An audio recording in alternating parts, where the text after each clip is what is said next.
February is also Teen Dating Violence Awareness Month. Dating violence is not always physical, it's also emotional, and it can take on harder to recognize forms like emotional manipulation. TV6's Dan Greneveld tells us how to recognize teen dating violence and the resources available to help. At least 1 in every 12 teens has reported some form of physical or sexual violence.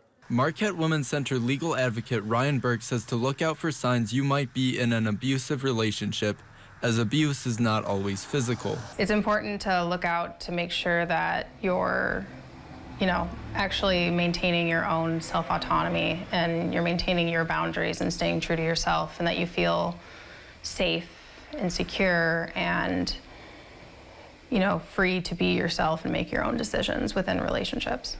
The Marquette Women's Center, which serves survivors of sexual and domestic violence, has resources available to teens.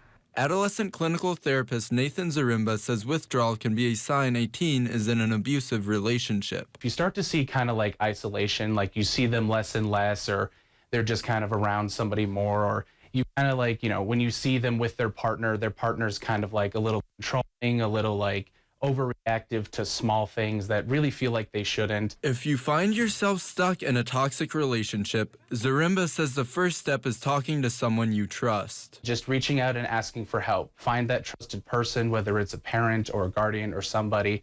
Just find somebody to ask for help, because there's always options out there.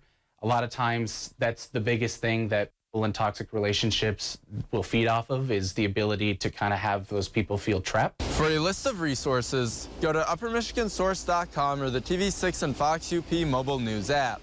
Dan Groneveld, TV6 News.